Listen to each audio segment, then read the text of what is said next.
হয়েছে সেগুলো তুলে ধরা হবে এই ছোট্ট নাটকের মাধ্যমে ইনশাআল্লাহ। আগে ঘুম থেকে ওঠার পর যেভাবে দিন শুরু হতো,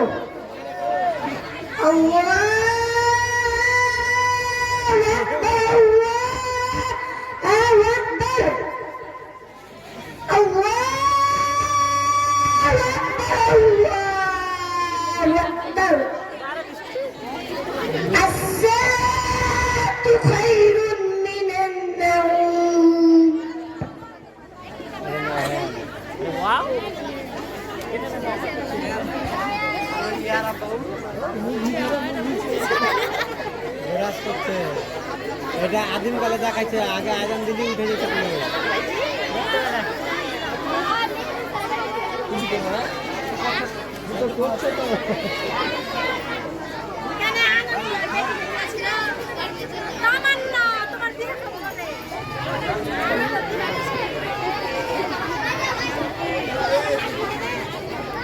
দামিটাকে বেশি হয়েছে।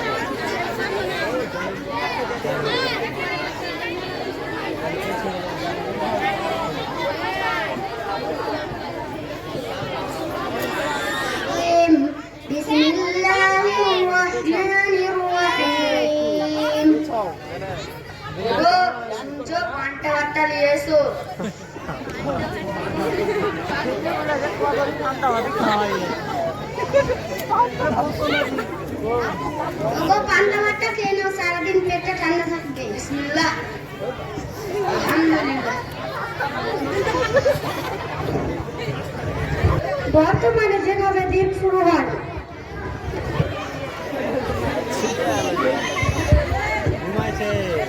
রাত 3টা এলো রে, গেম খেলছে, গেম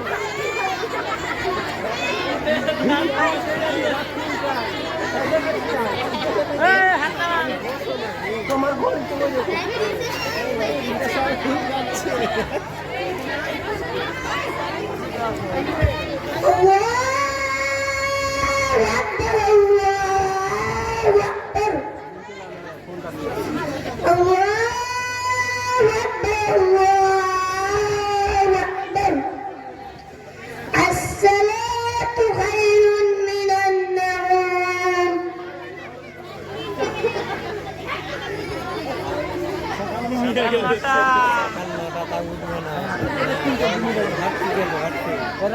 সকাল 9টা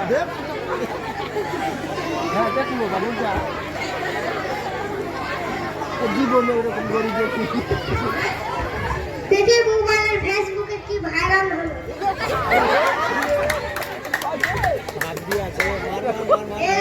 মোবাইলের গেমে আসক্ত হয়ে ছাত্রের মৃত্যু। সাবিরের নাকা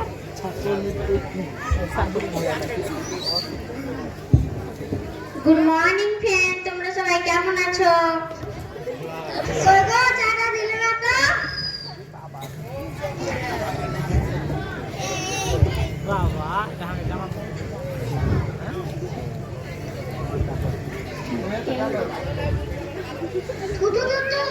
তুমি কি বানিয়েছো? ও সরি, আমি চিনির পরিবর্তে লবণ দিয়ে দিয়েছি।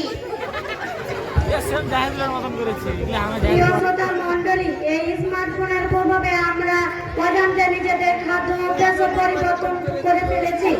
আগের দিনগুলিতে যেভাবে অভ্যস্ত ছিলাম, খেতে খেতে গল্প করো না। এক রাখাল ছিল, বালক প্রতিদিন মাঠে গরু চড়াতে যেত। সে ভীষণ দুষ্টু ছিল। একদিন তার মাথায় দুষ্টু বুদ্ধি এলো, বাঁচাও বাঁচাও, আমার ভেড়ার পালে বাঘ হামলা করেছে। চিৎকার করতে লাগলো। গ্রামবাসীরা সব লাঠি সোঁটা নিয়ে হাজির হলো, কিন্তু কই, বাঘ তো আর নেই। সবাই ভাবলো রাখাল হয়তো মজা করেছে। রাখাল কিন্তু খুবই মজা পেয়ে গেল। কয়েকবার করার পর একদিন সত্যি সত্যি বাঘ চলে এসেছে। রাখাল তো প্রাণের ভয়ে বাঘ বাঘ করে চিৎকার করতে লাগলো। গ্রামবাসীরা সব ভাবলো রাখাল হয়তো আবারও সেই একই মজা করছে। যে যার কাজেই থাকলো। রাখালের ঘাড় মোটকে খেয়ে ফেললো বাঘ। একদম সাতটা আমরা সেটাই ভালো। তুই খা বাবা, আমি সিরিয়ালটা দেখি।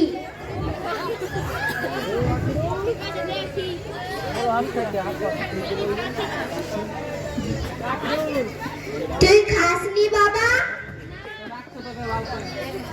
তোর জ্বালায় আমি মোবাইলটা ব্যবহার করতে পাই না। এই নে দে। কই গো, ডালটা দিলে না যে এখনো? এই নাও। ডালে লবণ দাওনি কেন? কই দিয়েছি তো।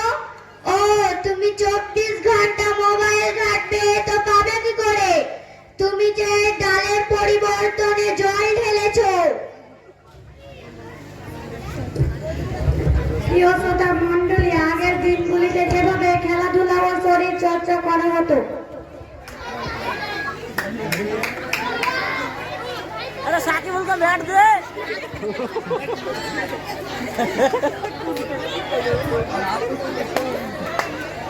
अरे